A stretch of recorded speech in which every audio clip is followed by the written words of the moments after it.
So now let's look at what objects are made out of in Maya, or their component pieces that define their shape.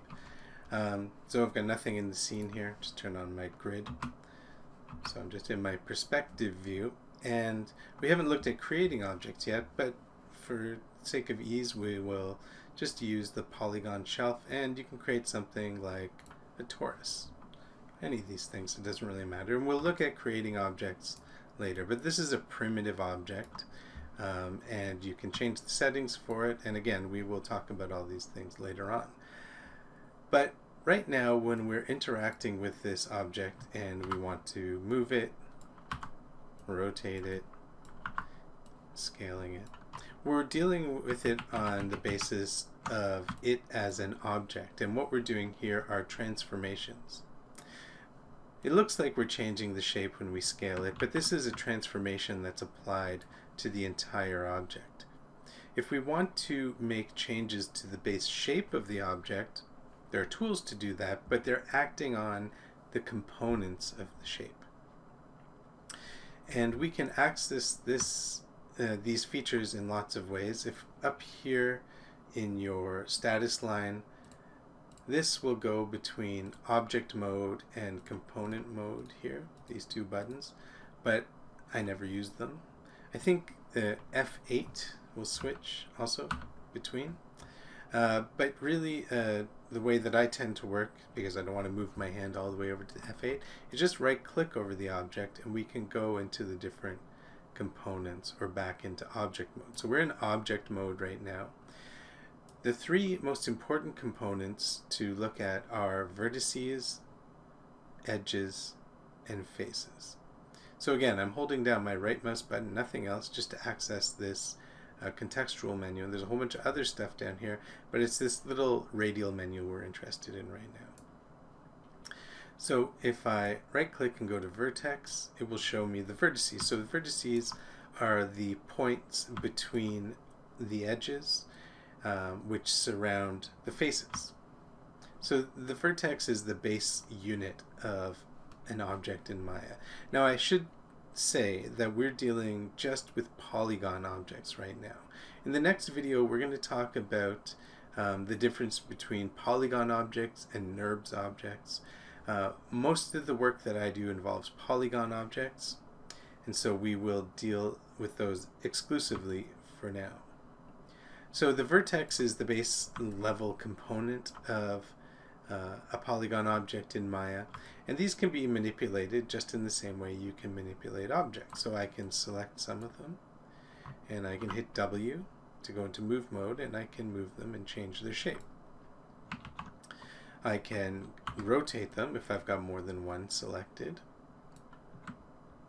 If I just have one selected, there's nothing to rotate. It's an infinitely small point in space, and so rotating it has no effect. Same with scale, has no effect when you just have one selected. But if you have a bunch selected, you can scale those. If you right-click, we can go into edge mode, and so we can select edges here.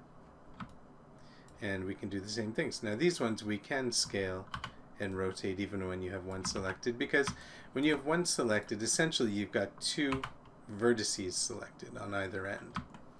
And so by rotating an edge, you're essentially rotating two vertices.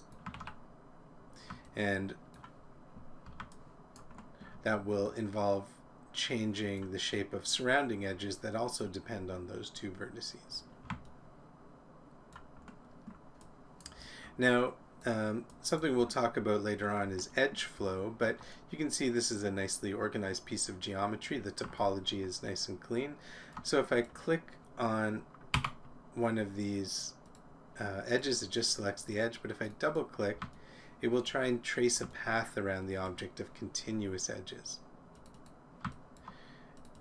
And these are called edge loops. And it's a good quality to have in models because it makes selecting and adding detail easier in some ways. But we'll return to that concept later. Doesn't work with vertices. Double-clicking on a vertex makes no difference. And then the last component we'll talk about here are faces. So if I right-click and go to face, Now we can select individual faces. These are also called polygons themselves, right? So we can move these, we can rotate these. Now, in essence, what we're doing is rotating 4 vertices, and we can scale and so on.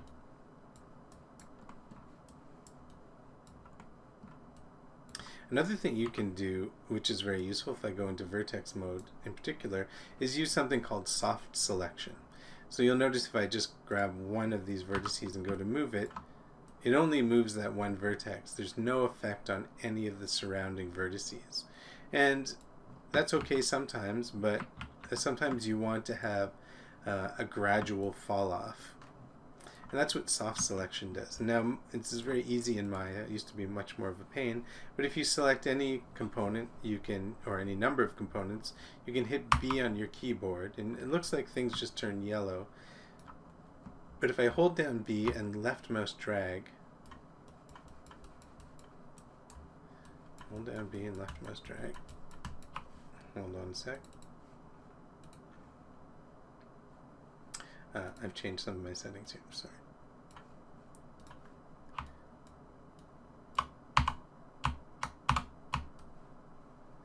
Sorry, my brush was so big, I'm working really small, we couldn't see it. But you see if I hold down B and left mouse drag, it will change the fall off region for the soft selection. What does soft selection mean?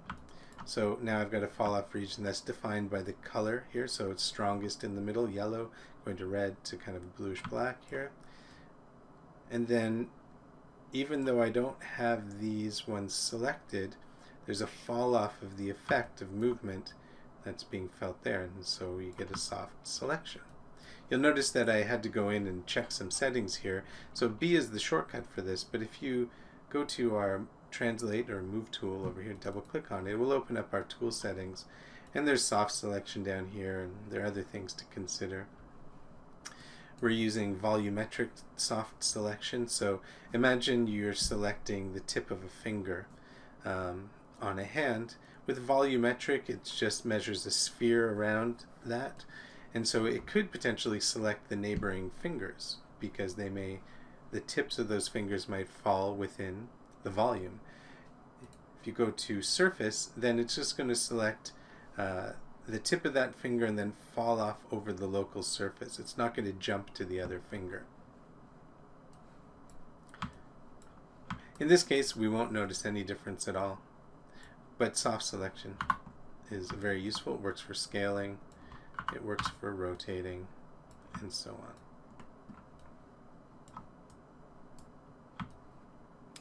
Now, finally, with polygon objects, you can see it's kind of faceted looking right now because it's low resolution, well, relatively low resolution. That means just the density of the components, the density of the vertices, the density of the faces. But if you want to smooth an object in Maya, there are lots of ways to do it. At render time, you can have it automatically smooth. You can add a smooth node to it. But a lot of the time, you just do a smooth preview, which can also be used for rendering. We're getting ahead of ourselves. But if I just hit 3 on the keyboard, you can see it smooths this out. And this will be more obvious if we create something like a cube and hit 3, it will smooth it to a sphere. This is kind of doing a subdivision surface sort of thing. If I hit 1 on the keyboard, we go back to the low resolution, the actual shape of the geometry. If we go to 2 mode, then it shows us the low resolution as a cage around the high resolution. And now if I go into component mode, the vertices are actually still in their original location, but they'll have an effect on the smooth preview. If I go into 3 mode, you can see that when I select these 2 vertices here, it actually shows that their real position is somewhere out here, because this is just a smooth preview. But this is very useful when modeling to understand what it will look like when you actually smooth out the object. So that's 1, 2, and 3 on the keyboard. And remember, 4 is wireframe, 5 is shaded, 6 is textured, and 7 is lit. But again, we still don't have any lights. We haven't got that far yet, so everything just turns black. Thanks.